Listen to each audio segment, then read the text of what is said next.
Olá, gente. Boa noite para todos. Graça e paz para o seu coração. Vamos aí dar início à nossa livezinha, uma agenda aqui super abençoada com um grande amigo, Pastor Almir, um grande amigo. Olá, Lucas, Luciana, sejam todos muito bem-vindos. Elaine Rosa, Marcineia, bem-vinda. Glória a Deus. Hoje nós vamos ter a nossa livezinha aqui, um tempo muito abençoado com um querido amigo, que é o Pastor Almir, turma lá de São Luís do Maranhão. Que terra abençoada! Deus tem feito grandes coisas no Maranhão. Temos muitos amigos lá. Pastor Evandro, Pastor Evandro Cutrim, deve ser parente do Salomão Cutrim, talvez. Ivone, Silvana, Wesley, sejam todos muito bem-vindos em nome de Jesus.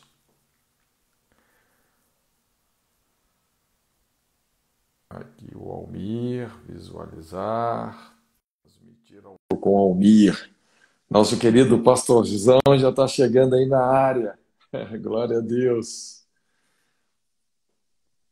Vamos chegando. Aí, grande E pastor aí, meu Almir. pastor? Que alegria vê-lo, guerreiro. Puxa Esse vida, Deus é maravilhoso, viu? um enorme prazer, viu, Depois, pastor Almir? depois de muita oração, que alegria revê-lo, viu? Estamos com saudades Mas você daqueles sabe que dias maravilhosos. nesse tempo de pandemia, por um lado, assim, eu mudei totalmente, né, a minha rotina, porque parou as viagens, né? Eu estava com muita coisa marcada esse ano. Mas, por outro lado, a hora que vai ver, você entra em outros desafios, rapaz, que a vida fica corrida demais. É impressionante, né? Mas que bom que É, agora deu certo, né? Da gente poder sim. ter uma conversa. Na verdade, a pandemia fez a gente trabalhar mais, né? Rever algumas É, coisas e ninguém ficou parado nessa pandemia, pastor.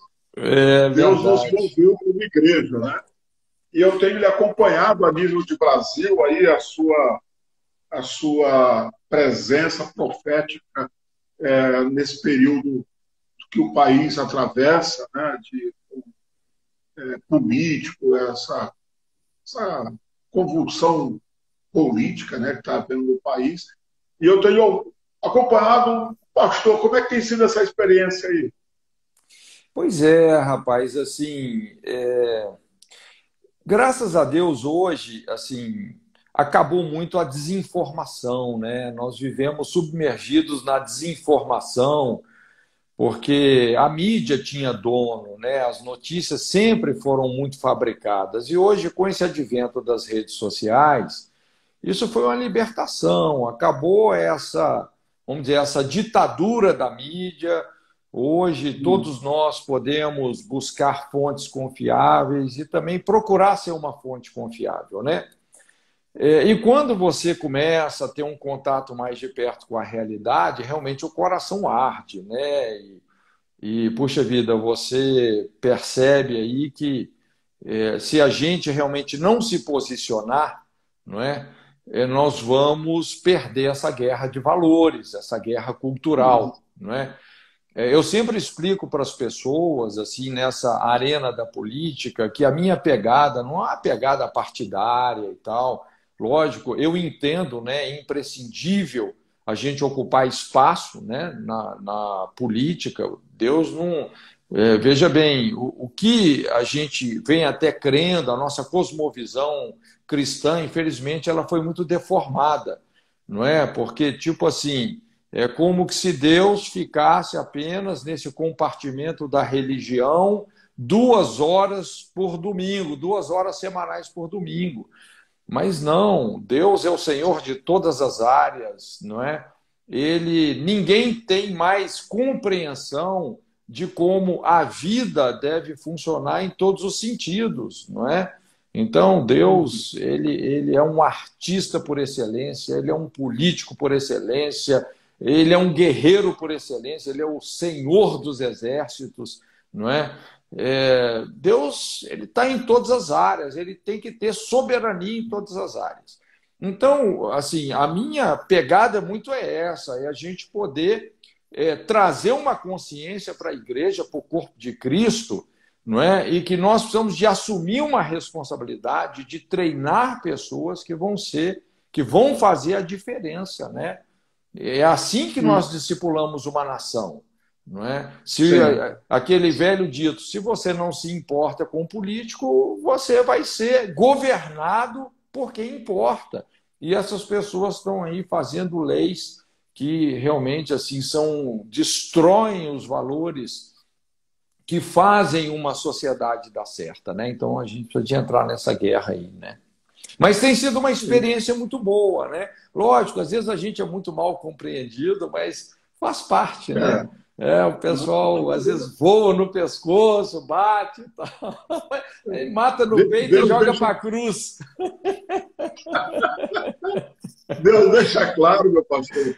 Ali, quando ele diz feliz é a nação cujo Deus é ele, ele deixa claro essa preocupação política, né? Ele está preocupado com a nação, né? Verdade, é verdade. Todo, né? E assim, nesse período agora, que é um período de eleição, o senhor tem algum conselho que você daria para a igreja hoje? Veja bem, o conselho é esse: nós não podemos nos omitir, nós não podemos mais nos dar ao luxo de votar errado, porque imagina, se você coloca um prefeito errado, um cara mau caráter, ou que tem uma cosmovisão avessa aos valores judaico-cristãos, rapaz, não tem nem como dimensionar o prejuízo que isso causa para uma sociedade. Entendeu? Então, assim, nós precisamos de estar muito atentos, não é? Tem, assim, começado a aparecer muita gente boa, não é? Em todas as cidades, graças a Deus, né?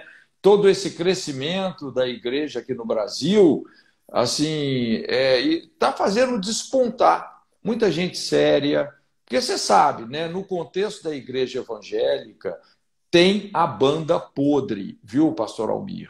Principalmente, tem muita gente enfornada na política, que é uma banda podre. É um pessoal que se vende, é um pessoal que negocia valores. Essa banda podre existe, tá? Mas Deus está levantando aí uma turma séria, um remanescente, não é? Um pessoal muito aguerrido, que realmente não negocia com essa politicagem aí, não é?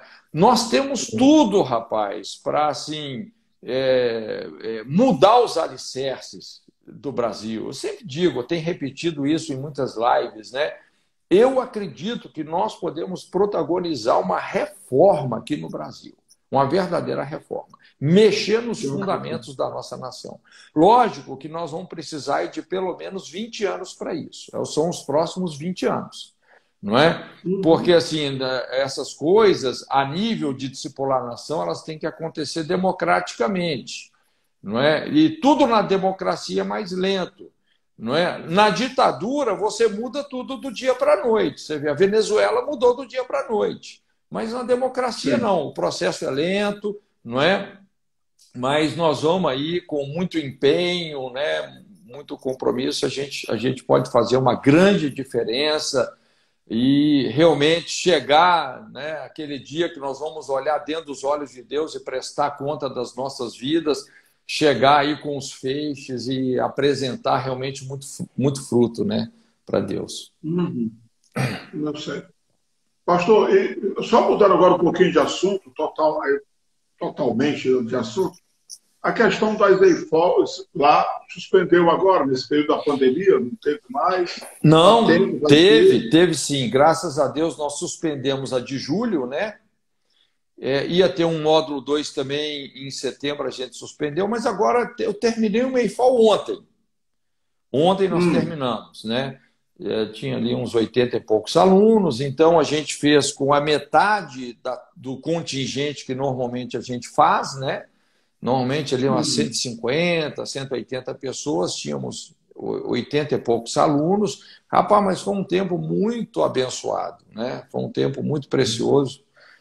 Mas as coisas já estão, acho que já estão um pouco voltando à normalidade, né? Principalmente aqui no Brasil.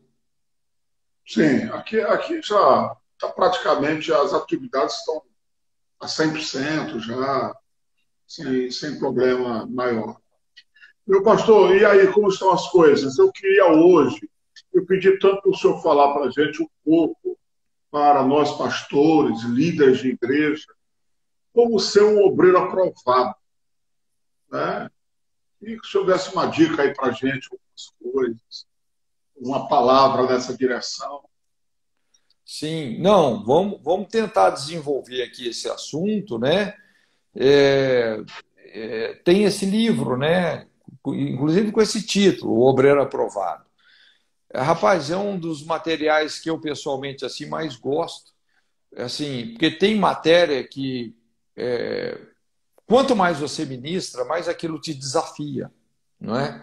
Sim. Nós somos provados pelas coisas que nós pregamos, ensinamos, né? E é bom, né? Porque a fé exatamente é uma musculatura que tem que ser exercitada, né?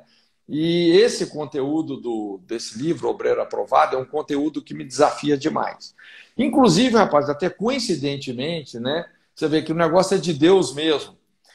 Antes da IFOL, quer dizer, nós tivemos aí 2 semanas de IFOL, quer dizer, 3 semanas atrás, eu estava justamente gravando esse conteúdo aqui no meu escritório, entendeu? Porque eu tô pegando assim alguns estudos e a gente está lançando isso, né? Cursos, né? Porque assim teve aquela época lá de CD, DVD, depois pendrive. Hoje, mais a gente coloca os cursos na internet. E isso vai aí para os 4 cantos do mundo, né? Então eu estava fazendo essa gravação, ficou até um negócio assim, bem legalzinho, né? Ao todo são 5 horas e 40 de aula, tá? Veja bem, são 5 horas e 40. E aí a gente agora, inclusive, essa semana eu vou ter tempo para isso, né? Para editar, então a gente coloca aí todas as lâminas do PowerPoint, porque é bastante coisa, né? Assim, é um estudo que quando a gente coloca as figuras, né, e a gente coloca essa didática visual através do PowerPoint, você enriquece muito a edição do vídeo, né? Então agora eu vou me dedicar um pouquinho a isso, mas em breve nós vamos ter isso aí, né, à disposição aí do pessoal que quiser. Que maravilha, isso mas, é uma boa notícia. Mas vamos assim, discorrer um pouco sobre isso, né? Vamos fazer uma oração, né? Pedir que o Senhor tenha misericórdia de nós. Pai, muito obrigado pela sua presença conosco, muito obrigado por esse homem de Deus, que é o pastor Almir, tão precioso, Senhor, um homem tão do seu coração. Obrigado também por todos esses que estão nos ouvindo aqui agora e colocamos esse tempo diante de Ti, Senhor. Nossas expectativas estão no Senhor, nós invocamos a sua presença, aquela liberdade que só o seu Espírito proporciona, que realmente o Senhor nos alcance, nos abençoe nesse tempo. Em nome de Jesus. Amém. Amém. Bom, o texto que a gente trata aí, né, e a gente tenta assim sugar tudo desse texto, 2 Timóteo 2,15, procura apresentar-te a Deus aprovado, como obreiro que não tem do que se envergonhar e que maneja bem a palavra da verdade, não é? Então, lógico, o que chama muita atenção nesse texto, a princípio, é essa questão aí do obreiro. Eu sempre digo assim que tem 3 tipos de pessoas que a Bíblia fala, veja bem, né? A Bíblia que menciona isso, que são tipos de pessoas que Deus está procurando. Então, Deus procura por intercessores, né? Procurei alguém que estivesse na brecha para que eu não destruísse, inclusive nesse ínterim ali, Deus fala, puxa vida, a ninguém achei, mas ele está procurando os intercessores. Deus também procura adoradores, não é? Inclusive Jesus mencionou sobre isso, aqueles que adoram a Deus em espírito e verdade. Eu sempre digo, Deus não busca tanto a adoração, mas ele busca mais os adoradores. Exatamente porque quando você se torna um adorador, rapaz, isso te transforma, cara. Isso te leva assim a experimentar, a mergulhar na grandeza de Deus. E o DNA de Deus é um DNA essencialmente relacional, né? O ambiente da adoração, rapaz, é uma coisa fabulosa. Então, Deus procura adoradores.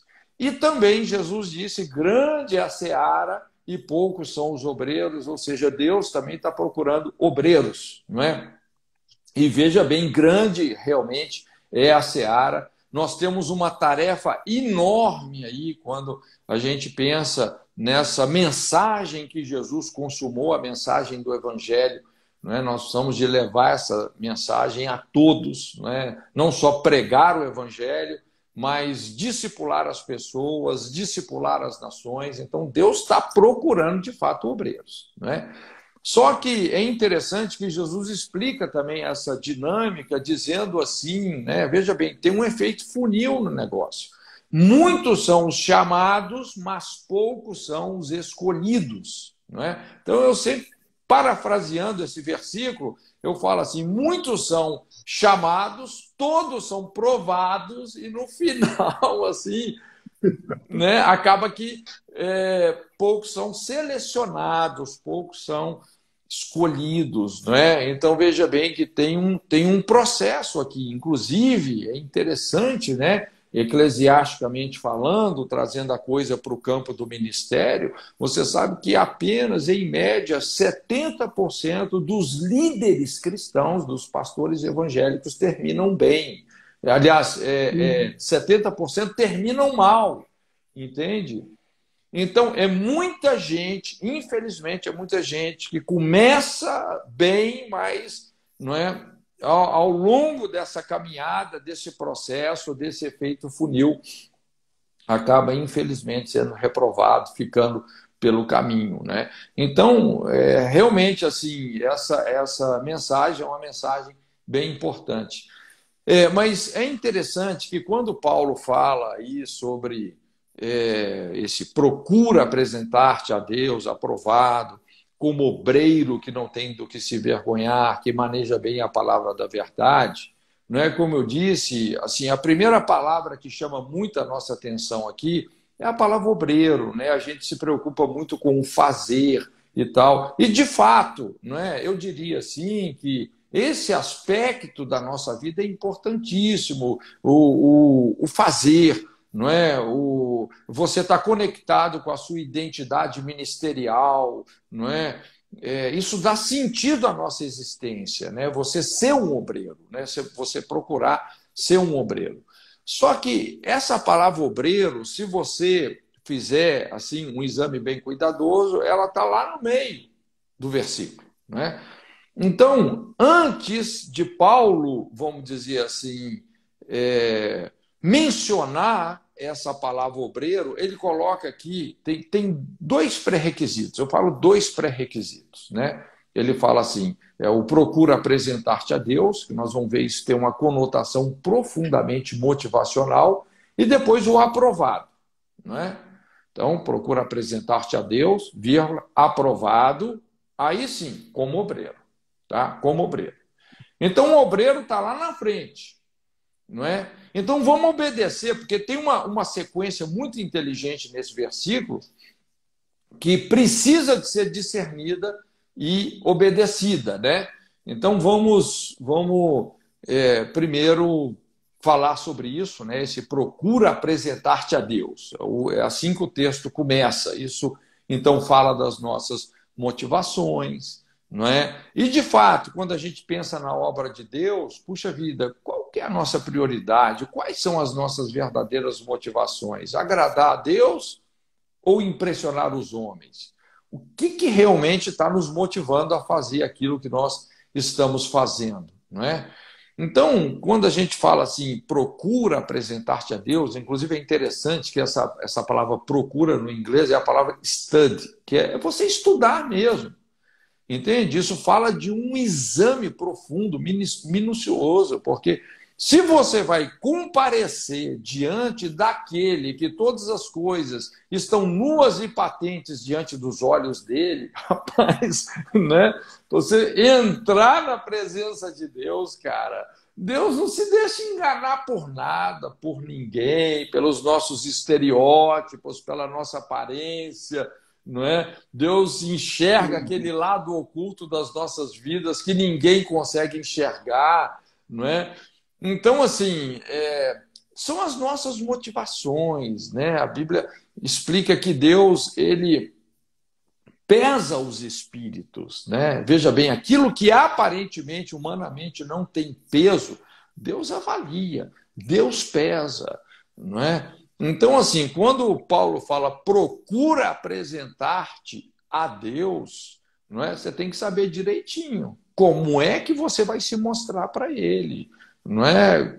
Então, isso tem a ver com motivações profundamente congruentes com o Espírito de Cristo, né? E é interessante, eu sempre digo isso, a agenda do Reino de Deus é essa agenda da vida interior, não é? Eu falo muito sobre esse seminário do quarto, né? Quando Jesus fala, entra no seu quarto, em secreto, busca a Deus, que depois vai te recompensar publicamente. Então, de fato, o reino de Deus ele não vem com aparência exterior, como Jesus disse, não é? Ele flui de dentro para fora, não é? Então, assim, é muito importante quando a gente pensa nesse processo de formação de um líder, não é?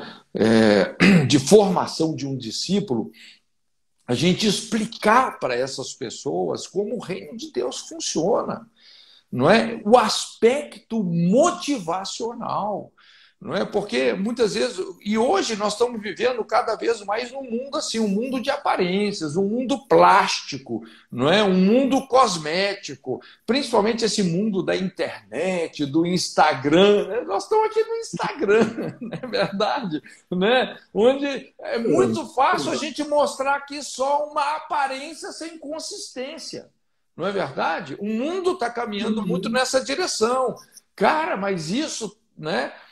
Vamos dizer, essa filosofia de vida é corrompida, está na contramão de como o reino de Deus funciona, não é? Porque realmente Deus enxerga profundamente as nossas segundas, terceiras e quartas intenções.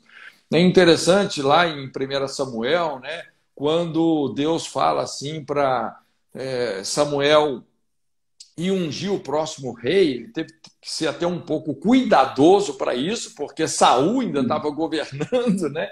Então ele vai, marca lá um almoço na casa de Jessé, e quando ele chega lá, não é? Ele pede que os filhos de Jessé se apresentem, porque Deus havia mostrado para ele que um desses filhos seria escolhido. Então começa a vir ali o mais velho, vistoso, alto, inclusive Samuel já logo se deixou levar para a aparência, esse cara aí, né? Esse talvez chegue um pouco perto da altura de Saul, né? Mas de repente vem essa famosa admoestação. Deus não vê como o homem vê, pois o homem vê o que está diante dos olhos, porém o Senhor atenta para o coração. Olha só, assim, a chinelada que Samuel tomou. Deus falou com ele, Samuel, cara. E olha que Samuel, veja bem, isso foi uma advertência feita a um profeta que tinha uma profunda sensibilidade à voz de Deus, uma capacidade depurada de discernimento, mas até Samuel estava se deixando enganar aí pelas aparências. Não é? Então, veja bem, todo esse esforço íntimo, no sentido de impressionar homens, apenas nos desqualifica diante de Deus. Né? É interessante que como que é importante as pessoas, em relação à aparência humana, a esse tipo de projeção, não é? A gente aprender a ser despretensioso. Entendeu? Assim, porque se você se apresenta aprovado diante de Deus, Deus vai te apresentar aprovado diante dos homens. Mas não adianta você querer se autopromover. Então, toda essa tentativa de autopromoção, rapaz, isso, na verdade, só nos desqualifica diante de Deus, não é? Então, inclusive aqui, eu acho que até vale a pena a gente fazer uma abordagem assim, quando ele fala esse procura apresentar-te a Deus, costumo dizer que essas são as duas poderosas sementes do reino de Deus, que tem a ver com as nossas motivações e os nossos princípios. Então, é você ter motivação certa diante do Senhor, diante das pessoas, não é? Diante da obra de Deus, mas também a gente poder discernir os princípios pelos quais Deus opera, né? Motivações e princípios. Então, quando você tem a motivação certa, mas você tem o princípio errado, é impressionante que isso vai dar ruim, entendeu? Isso acaba terminando em morte. E da mesma forma, se você tem o princípio certo, mas a motivação é errada, também vai terminar mal, não é? Então, assim, quando a gente fala, isso aqui é o alicerce da coisa, né? Quando a gente fala assim, em treinar uma liderança, fazer um discípulo, nós vamos ter que pôr essas bases. Qual que é a primeira base? Você caminhar com essas duas pernas, com essas duas estruturas, motivações e princípios, né? Motivação, normalmente as motivações ninguém vê, os princípios são mais evidentes, porque princípios eles estão muito evidentes no nosso comportamento, não é? Mas as motivações não. Às vezes você olha para uma pessoa, você não consegue saber, não é? Se o coração dela realmente está certo, não está certo, não é? As verdadeiras intenções daquela pessoa. Então, você vê, a gente pode ilustrar isso aqui.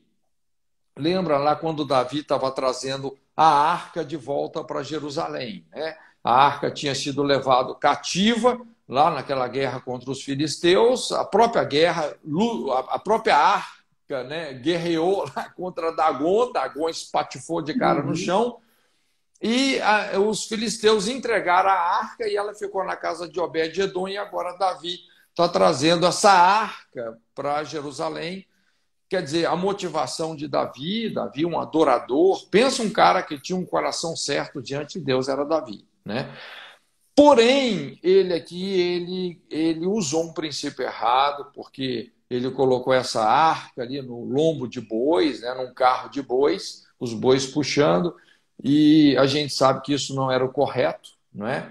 Até, assim, sacerdotalmente falando, quer dizer, a arca tinha que ser, os varais da arca tinham que estar nos ombros dos sacerdotes, né? Isso tem um sentido muito importante que não pode ser negociado. Eu e você, quer dizer, nós somos sacerdotes, né? Somos um povo sacerdotal e nós somos responsáveis, né, por essa palavra, por essa vara que segura a arca da aliança. Esses varais é uma tipologia da palavra. Então, nós somos encarregados dessa palavra que sustenta a aliança, o nosso compromisso com o sacrifício de Jesus, com aquilo que Jesus fez por cada um de nós. Você não pode tirar isso do seu ombro. E Davi tirou isso do ombro do sacerdote, colocou em carro de boi, o boi tropeçou, um outro cara super bem intencionado, assim como Davi era bem intencionado, um homem chamado Uzá, colocou a mão na arca, tentando segurar a arca, e de repente, quando ele fez isso, que ele também não podia fazer, não é? Perez Uzá. Deus abriu rotura em Uzá. Então, veja bem, motivação era certa, mas o princípio é errado. Terminou em morte, não é? E também a gente tem um exemplo que é o oposto, né? O famoso exemplo lá de Ananias e Safira, que você vê Ananias e Safira, um princípio certo, eles estavam ofertando, inclusive o contexto ali era um contexto muito inusitado, um contexto de fome, e Deus, o Espírito Santo fez uma moversão, uma coisa que é até incomum, não é? Não dá para doutrinar isso, mas as pessoas começaram a doar tudo que elas tinham, não é? E elas depositavam tudo que elas tinham aos pés dos apóstolos. Os apóstolos estavam administrando isso com aquelas pessoas que estavam sendo fortemente atingidas por essa fome, não é? E esse casal, Ananias e Safira, eles venderam uma propriedade, chegaram lá para Pedro dizendo, não, nós estamos dando aqui o valor integral da propriedade, quando, na verdade, eles retiveram parte do preço daquela propriedade. Não é? Então, veja bem que eles queriam, isso ficou claro, eles queriam manipular respeito espiritual, né? Olha, nós estamos dando tudo e tal, vendemos uma propriedade, demos a propriedade inteira como oferta. Então, Pedro os confronta, não é? Infelizmente, eles reafirmam a mentira, não é? E Pedro falou, puxa vida, a propriedade era de vocês, ninguém obrigou vocês a dar, não é? Já que a propriedade era de vocês, vocês podiam ter tirado uma parte do preço e dado o resto. Agora, por que vocês mentiram o Espírito Santo? Não é? Pois é, você já viu alguém morrer porque deu uma oferta, rapaz? Mas foi o que aconteceu. O princípio certo, não morreram porque deram a oferta, né? Eles morreram porque mentiram ao Espírito Santo. Não é? E às vezes eu fico pensando, poxa vida, né? Quantos Ananias e Safiras não estão dentro de nós, né? Porque às vezes Ananias e Safira não está fora, está dentro de nós, não é? É esse coração manipulador, corrompido, né? Que projeta uma imagem que a gente quer que os outros tenham de nós, quando na verdade nós não somos nada daquilo, não é? Então isso é reprovado, isso vai produzir morte, não é? Então, quando a Bíblia fala aí sobre esse procura apresentar-te a Deus, inclusive, assim, eu gosto assim, tem um versículo em Lucas 6, acho que Lucas 6, 45, né? Quando a Bíblia fala assim, o homem bom, do bom tesouro do coração, tira o bem, e o mal, do mau tesouro do coração, tira o mal. Não é? Então, e Jesus, ele começa a mostrar isso, que existe um homem oculto dentro de nós. E, de repente, esse homem pode ser um homem bom, mas ele pode ser um homem mau. Não é? É interessante, assim, como pessoas surpreendem a Deus. Você lembra lá o centurião? Esse centurião, quando tinha lá um servo, né, que para ele era um filho que estava doente, e ele pede Jesus encarecidamente que vá até a sua casa, e Jesus se dispõe aí. Mas aquele homem fala assim, não, Senhor, eu não sou digno que o Senhor entre na minha casa. Não é? Basta que o Senhor dê uma palavra só, o meu servo será curado. Então, veja bem, daqui a pouco o homem bom veio para fora. E esse cara surpreende Jesus, falou, não tenho achado tamanha fé nem mesmo em Israel. O homem bom se manifestou. E veja bem que aquele cara era um centurião romano, não era ali um religioso judeu, né? Mas a gente vê essa coisa também de revelar o homem oculto, mas o homem mau, não é?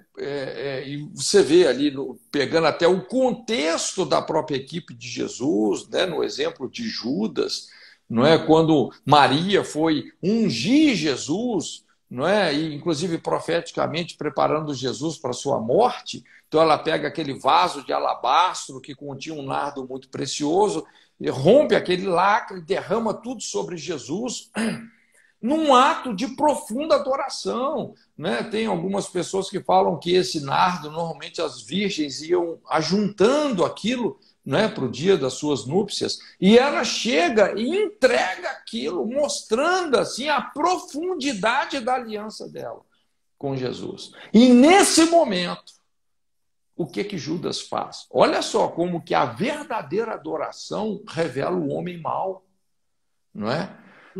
Aqui o aspecto corrupto da tesouraria de Judas se revelou em contraste com essa adoração de Maria, né? Quando Judas chega e fala assim, puxa vida, mas que tamanho desperdício, por que não se vendeu isso, deu aos pobres, não é?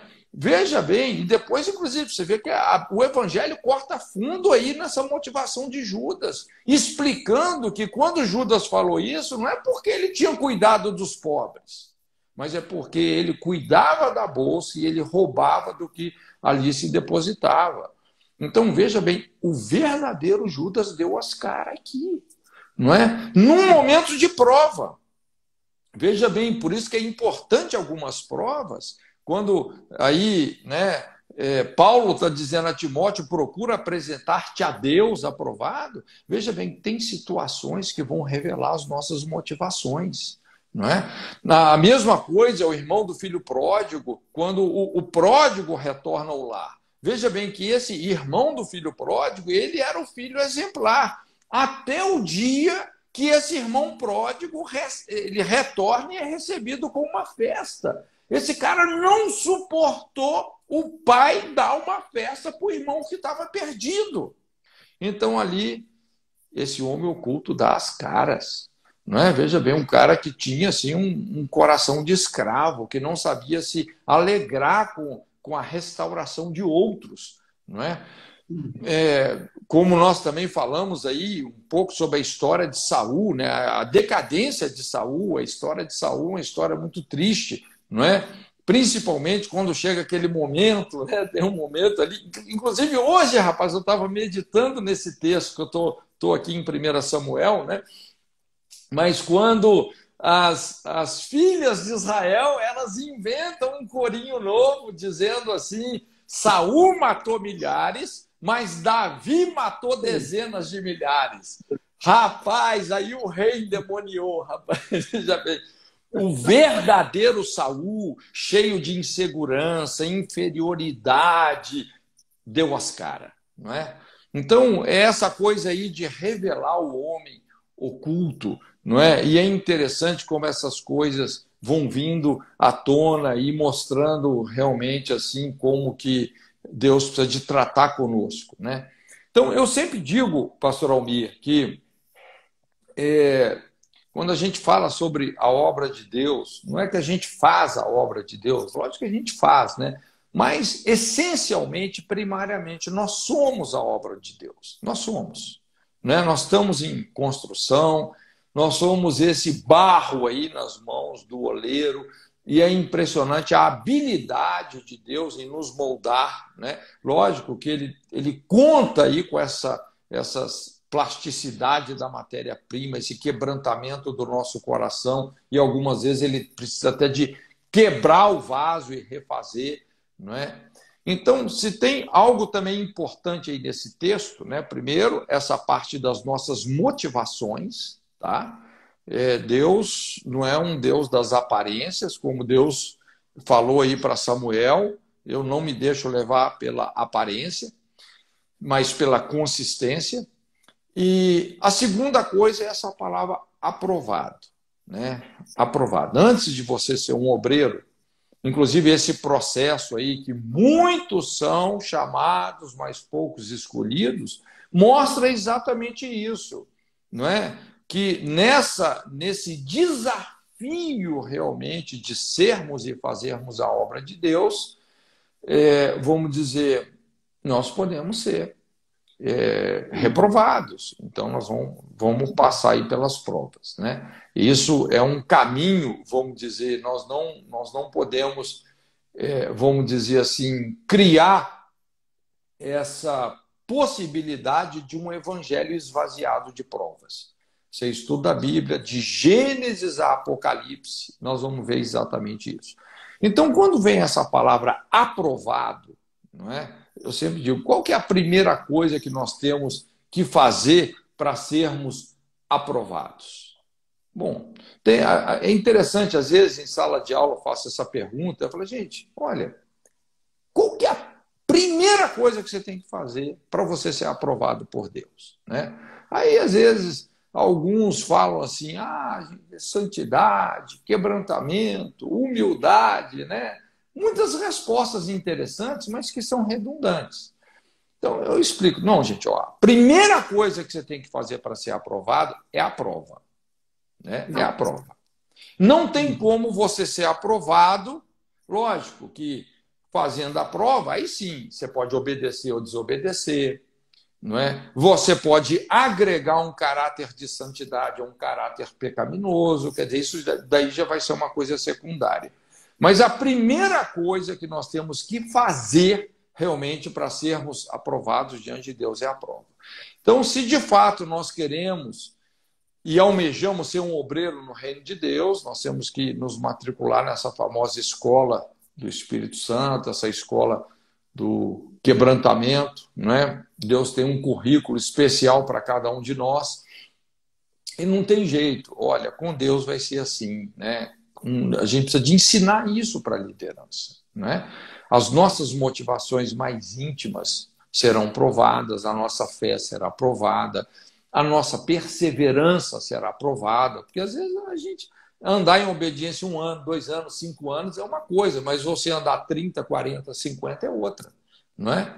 Então a nossa perseverança será provada, as nossas convicções, os nossos sentimentos, o nosso conhecimento, o nosso chamado, o nosso ministério serão provados mediante toda sorte de circunstâncias especificamente contrárias. Às vezes, eu sei que é difícil as pessoas darem um amém para isso que eu estou dizendo aqui, né? Mas é o que acontece, é isso mesmo, não é? A nossa fé será provada, o nosso ministério, casamento, nós seremos provados, gente. Nós precisamos de ter isso assim, muito claramente. De Gênesis a Apocalipse é o que a gente observa. Todos os homens da Bíblia, todos os homens de Deus, os que serviram a Deus, principalmente esses que serviram a Deus, é impressionante. Como essas pessoas, talvez, a principal capacidade delas foi essa, de discernir as provas de Deus, não é? Mesmo tendo muitos retrocessos, mas terminaram bem, porque discerniram as provas de Deus, né? E passaram nessas provas. Então, Deus nunca é superficial, né? Se tem uma coisa que realmente assim, a gente precisa de entender em Deus, é isso. Deus nunca é superficial, ele não vai banalizar as nossas falhas de caráter, ele não vai fazer uma vista grossa para as distorções que nós temos na nossa personalidade. Então, acima de tudo, ele vai realmente tratar com essas coisas, né? E como eu disse, a fé é uma musculatura que não pode deixar de ser exercitada. Então, a nossa vida, não é? Quando a gente pensa assim na nossa vida espiritual, o próprio nascimento assim já é difícil. Lembra quando Jesus fala: apertada é a porta, estreito o caminho que conduz à vida, não é? Larga é a porta, espaçoso o caminho que conduz à perdição, muitos entram por ele. Então, quando a gente olha assim, até para a nossa entrada, o nosso caminho realmente, como aqueles que vão andar nas pegadas abertas pelo Filho de Deus, né, ministerialmente, veja bem, é um caminho de muitas provas. A nossa vida é pontuada por muitos Getsêmanes, muitos Gólgotas, muitas provas com o intuito de nos impulsionar ao propósito de Deus, não é?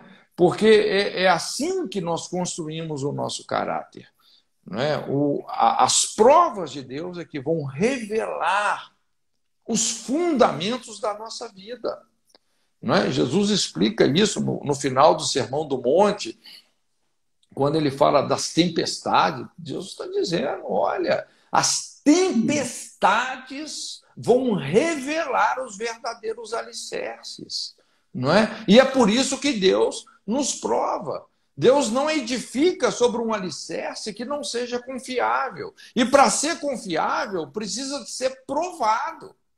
Por que isso? Porque Deus não deseja que nós sejamos vítimas da nossa própria obra, destruídos pelas nossas próprias realizações. Imagina, você vai fazendo um tanto de coisa para Deus, não é? Você serve a Deus, você constrói igrejas, templos, um ministério enorme, mas de repente o seu caráter é subdimensionado, está cheio de trincas, de fissuras, a sua personalidade manipuladora, cheia de distorções, não é? Cheia de problemas, assim, de dissimulações. E daqui a pouco, o que acontece? Tudo aquilo desaba em cima de você, não é? Então a Bíblia mostra essa realidade na vida de muitas pessoas da Bíblia, que começaram muito bem, mas terminaram mal. Foram vítimas da obra que eles mesmos edificaram. E Deus não quer isso. Então Deus, ele vai nos provar, né? Nós vamos aprender a crescer para baixo, a construir alicerces, né? O princípio do alicerce é isso, é crescer para baixo. É o que João Batista disse: importa que ele cresça e nós diminuamos. Então Deus não quer que nós sejamos vítimas do nosso próprio ministério, nem vítimas da própria unção que ele nos deu. Às vezes eu falo para os líderes, para os pastores, gente, a unção de Deus é uma coisa séria. Não é? Assim como a unção de Deus flui e edifica todo um propósito divino na vida de uma pessoa, de uma nação, pessoas podem ser destruídas pela unção de Deus. A unção de Deus também mata. Inclusive, nós temos casos clássicos assim na Bíblia. Um dos principais é o caso de Sansão. Não é? Pensa num cara assim que, quando o Espírito de Deus se manifestava nele, veja bem, inclusive até ele era um nazireu, toda uma herança espiritual tremenda, e ele foi, vamos dizer, ele nasceu para quebrar aquele cativeiro dos filisteus sobre aquela geração, não é? Mas, infelizmente, Sansão começou a brincar realmente com a obra de Deus, aquele cara que não podia ver um rabo de saia, toda hora atrás de uma filisteia diferente. A última delas foi Dalila, não é? Mas ele foi brincando com a unção de Deus, não é? E essa situação da Dalila realmente o vende literalmente, não é? Ali ele revela o segredo da sua força, né? Da sua aliança com Deus. É quando os filisteus, então, o surpreendem, corta as 7 tranças dos seus cabelos, ele perde as forças, aí eles já arrancam os seus olhos, não é? Já arrancam os seus olhos, ele começa a andar ali em círculo, moendo dentro do cárcere, não é? E depois é levado lá no templo de Dagon para ser o bobo da corte. E ali, puxa vida, ele invoca Deus, pede que alguém coloque ele entre as colunas centrais do templo, e ele invoca: Senhor, que venha a unção. E a unção vem. E ali ele morre num ato heróico e psicótico de suicídio. Veja bem, um cara que morreu antes da hora. Isso não precisava de ser assim, não é? Literalmente a história de um líder que foi vítima, que foi destruído pela própria unção que ele recebeu de Deus. Não é? A mesma coisa que quando a gente olha aí a história de Eli, dos seus filhos Ofni e Finéias, ali, né, você vê, Eli não corrigia os filhos.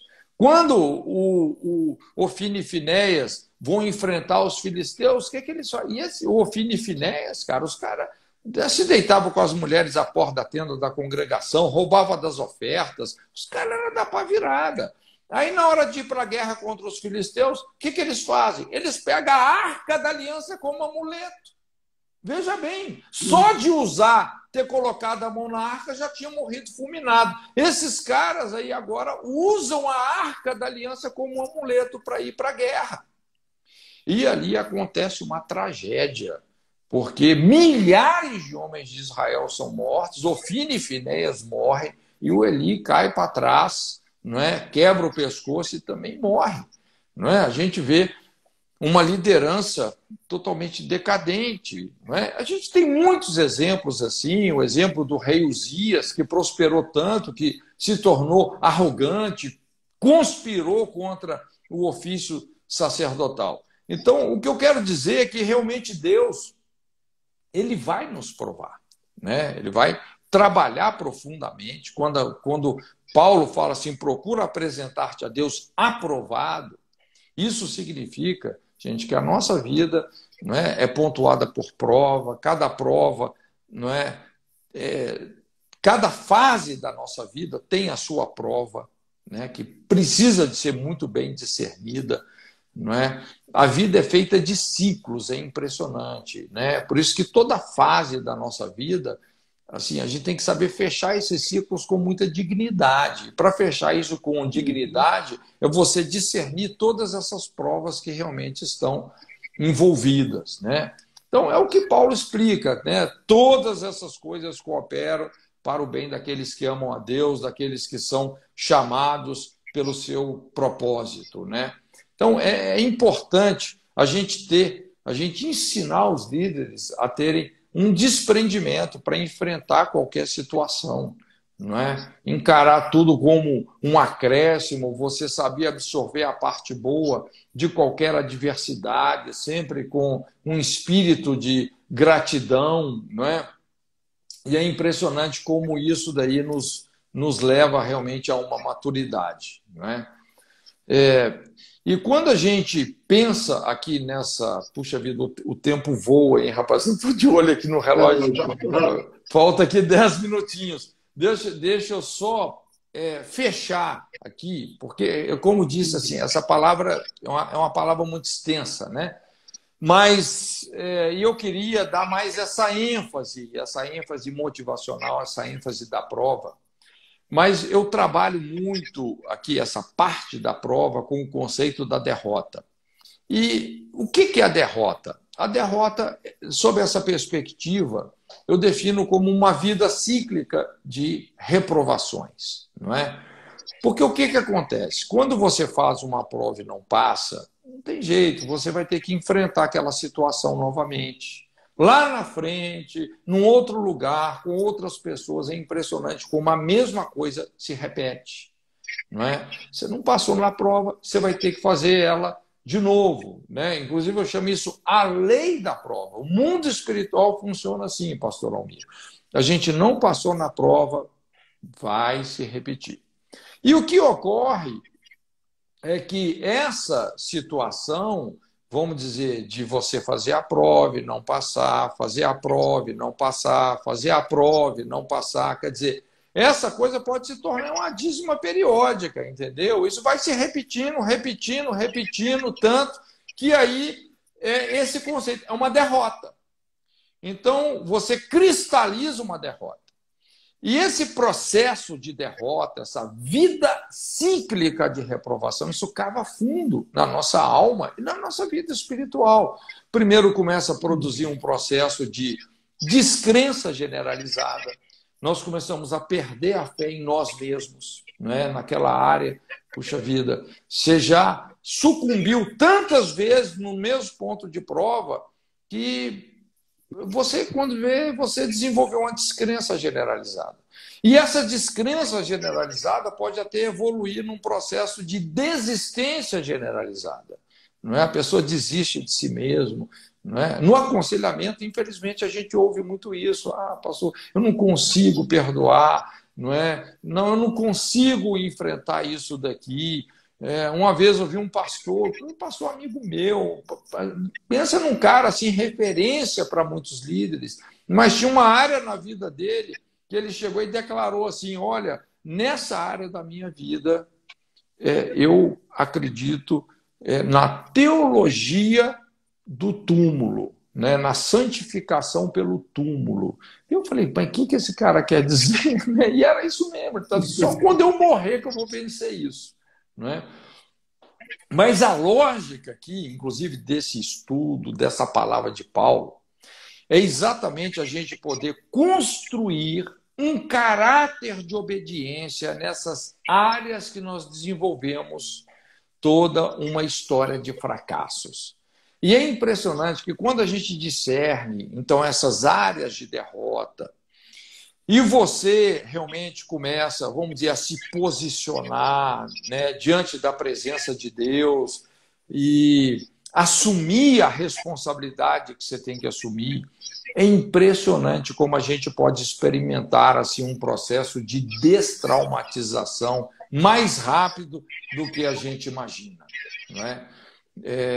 Eu até, assim, um texto que eu gosto muito, assim, que ilustra isso, só para a gente finalizar aqui, o que aconteceu ali naquela batalha do Vale do Carvalho, não é? Quando Davi enfrentou Golias. E veja bem que quando eles acamparam nesse vale e eles iam entrar em guerra, de repente se apresentou aí o Golias, que era o herói de guerra dos filisteus, e ele mudou totalmente a forma como a batalha se definiria, porque ele chamou a decisão da batalha para um combate pessoal. Ele falou, olha, quem de vocês vai me enfrentar? Não é? Dá-me um homem que me enfrente. E quem ganhar esse combate pessoal, ganhou a guerra. Então, veja bem, porque às vezes quando a gente está na igreja, todo mundo junto, a gente levanta aquele poeirão, não é verdade? Mas na hora de vencer os Golias que estão dentro de nós, né? E é interessante, se você prestar atenção, essa batalha do Vale de Elá, do Vale do Carvalho, quando Davi derrotou Golias, essa batalha é que projetou Davi para o apogeu do seu ministério. Aquilo é que lançou ele para o governo da nação. Então, tem algumas vitórias pessoais, vitórias internas nesse Vale do Carvalho, que sem elas você não chega no governo que você tem que chegar, no lugar de autoridade e governo que você tem que chegar. Não é? Mas o que aconteceu ali? O Golias, ele era amedrontador. Então, a Bíblia fala sobre um processo de fixar a afronta. Então, ele chegou e desafiava, ele desfilava diante do exército de Saul, desafiando, humilhando as pessoas, né, os guerreiros de Saul, e ninguém era capaz de enfrentá-lo. Então, isso começou a se tornar essa rotina, esse ciclo de reprovação. Não é? Porque a Bíblia fala que pela manhã e pela tarde ele se apresentava e pedia: dá-me um homem que me enfrente, e ali ele esculachava o exército de Saul. Aquilo foi um massacre psicológico. E ninguém, a Bíblia fala que chegou um ponto que quando as pessoas ouviam ali a fala de Golias, que eles corriam com pavor, com terror. Não é? E muitas pessoas se encontram assim hoje, não é? Desfalecidas, sem conseguir enfrentar esses gigantes internos. Até que Davi chega e Davi ouve Golias fixando a afronta, já no 40º dia, não é? E ele falou: gente, ninguém enfrenta esse cara, eu vou lá. Então veja bem que esse Davizinho, esse Davi, ele está dentro de mim, dentro de você, pastor Almir. É o Cristo ressurreto, é o poder que levantou Jesus dentre os mortos. Esse Davizinho está dentro de nós, não é? E Davi, Saul tentou botar a armadura dele em Davi, não, tira essa lata velha para lá. Isso é lei de guerra, você não luta com a armadura emprestada, armaduras são valores, você tem que galgar, não é? Então ele enfrenta Golias, em direção ao Golias, eu digo, sempre tem um riacho, que é o riacho do Espírito. Desse riacho ele tirou 5 pedras, 5 palavras, os 5 ministérios. E uma dessas palavras uma dessas pedras foi parar na fronte de Golias, derrubou Golias ao chão, e Davi toma a arma do inimigo e corta a sua cabeça com a própria arma dele. Então, aquilo ali virou uma chave na nação. Não é? Então, é quando você quebra esse ciclo de derrota, é quando você quebra esse ciclo de reprovação, você se posiciona em Deus, você abre o seu espírito para receber o poder da ressurreição. Bom, aqui já apareceu aqui no meu cronômetro aqui 2 minutos para terminar. Quero deixar essa palavra aí com todos os queridos que estão nos ouvindo, não é? Espero que isso te abençoe. Em breve nós vamos ter esse curso aí, tá bom, na internet, talvez ali pelo Hotmart, né? Provavelmente pelo Hotmart, né? O pessoal que quiser depois pode ter acesso. Tem um livro também, só entrar lá editorajocum.com.br, não é? E eu espero que Deus te abençoe muito ricamente, né?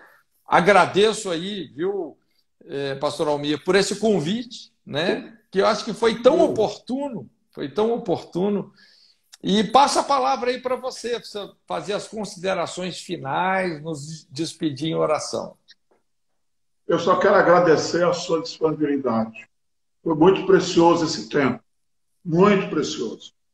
Tenho certeza que Deus vai recompensá-lo poderosamente. Amém? Amém. Glória a Deus. Glória a Deus. Tá bom, meu pastor.